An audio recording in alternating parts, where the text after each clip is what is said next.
హగ్గయి 2వ అధ్యాయము.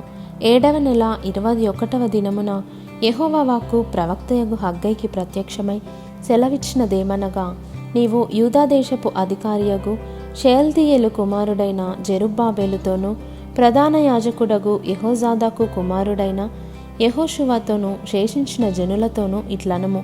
పూర్వకాలమున ఈ మందిరమునకు కలిగిన మహిమను చూచిన వారు మీలో ఉన్నారు గదా. అట్టివారికి ఇది ఎట్టిదిగా కనబడుచున్నది, దానితో ఇది ఎందునను పోలినది కాదని తోచుచున్నది గదా. అయినను యెహోవా ఆజ్ఞ ఇచ్చినదేమనగా, జెరుబ్బాబెలు ధైర్యము తెచ్చుకొమ్ము, ప్రధాన యాజకుడగు యెహోజాదాకు కుమారుడవైన యెహోషువ ధైర్యము తెచ్చుకొమ్ము, దేశములోనున్న సమస్త జనులారా ధైర్యము తెచ్చుకొని పని జరిగించుడి, నేను మీకు తోడుగా ఉన్నాను. ఇదే సైన్యములకు అధిపతియగు యెహోవా వాక్కు. మీరు ఐగుప్తు దేశంలో నుండి వచ్చినప్పుడు నేను మీతో చేసిన నిబంధన జ్ఞాపకం చేసుకొనుడి. నా ఆత్మ మీ మధ్యన ఉన్నది గనుక భయపడకుడి. మరియు సైన్యములకు అధిపతియగు యెహోవా సెలవిచ్చినదేమనగా, ఇక కొంతకాలము ఇంకొక మారు ఆకాశమును, భూమిని, సముద్రమును, నేలను నేను కంపింపజేతును. నేను అన్యజనులనందరినీ కదలింపగా అన్యజనులందరి యొక్క ఇష్ట వస్తువులు తేబడును.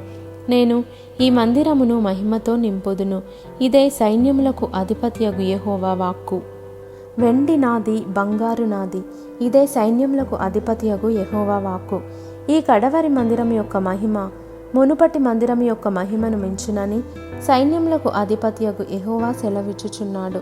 ఈ స్థలమందు నేను సమాధానము నిలుపననుగ్రహించెదను. ఇదే సైన్యములకు అధిపతియగు యెహోవా వాక్కు.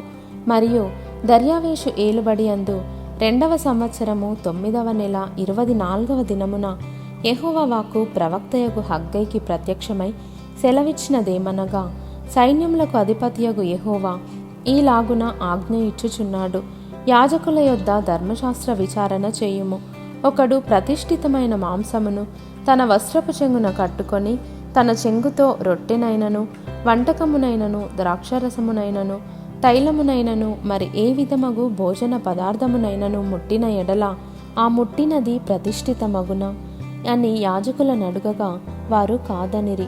శవమును ముట్టుట వలన ఒకడు అంటుపడి అట్టి వాటిలో దేనినైనను ముట్టిన ఎడల తాను ముట్టినది అపవిత్రమగునాయని హగ్గయి మరల నడుగగా యాజకులు అది అపవిత్రమగుననిరి. అప్పుడు హగ్గయి వారికి ఇలాగూ ప్రత్యుత్తరమిచ్చెను, ఈ ప్రజలను, ఈ జనులను నా దృష్టికి అలాగుననే ఉన్నారు. వారు చేయు క్రియలన్నీయు, వారచట అర్పించినవి అన్నీయు నా దృష్టికి అపవిత్రములు. ఇదే యెహోవా వాక్కు. ఈ రాతి మీద రాయి ఉంచి యెహోవా మందిరము కట్టనారంభించినది మొదలుకొని ఆ వెనుక మీకు సంభవించిన దానిని ఆలోచన చేసుకొనుడి. నాట నుండి ఒకడు 20 కుప్పల కంకులు వేయగా 10 కుప్పలంత ధాన్యమే తేలుచున్నది. తీసుకొనవలనని ఏ 10 కొలల తొట్టి యొద్దకు ఒకడు రాగా 20 కొలలు మాత్రమే దొరకును. తెగులుతోనూ, కాటుకతోనూ, వడగండ్లతోనూ మీ కష్టార్జితమంతటిని నేను నాశనము చేసి ఉన్నాను. అయినను మీలో ఒకడును తిరిగి నా యొద్దకు రాలేదు. ఇదే యెహోవా వాక్కు. మీరు ఆలోచించుకొనుడి. ఇంతకు ముందుగా 9వ నెల 24వ దినము నుండి, అనగా యెహోవా మందిరపు పునాది వేసిన నాట నుండి మీకు సంభవించిన దానిని ఆలోచించుకొనుడి. కొట్లలో ధాన్యమున్నదా? ద్రాక్ష చెట్లైనను, అంజూరపు చెట్లైనను, దానిమ్మ చెట్లైనను, ఒలివ చెట్లైనను ఫలించకపోయెను గదా. అయితే ఇది మొదలుకొని నేను మిమ్మును ఆశీర్వదించెదను. మరియు ఆ నెల 24వ దినమున యెహోవా వాక్కు హగ్గయికి మరలా ప్రత్యక్షమై సెలవిచ్చినదేమనగా, యూదాదేశపు అధికారియగు జెరుబ్బాబెలుతో ఇట్లనుము, ఆకాశమును, భూమిని నేను కంపింపజేయుచున్నాను. రాజ్యముల సింహాసనములను నేను క్రింద పడవేతును. అన్యజనుల రాజ్యములకు కలిగిన బలమును నాశనము చేతును. రథములను, వాటిని ఎక్కిన వారిని క్రింద పడవేతును.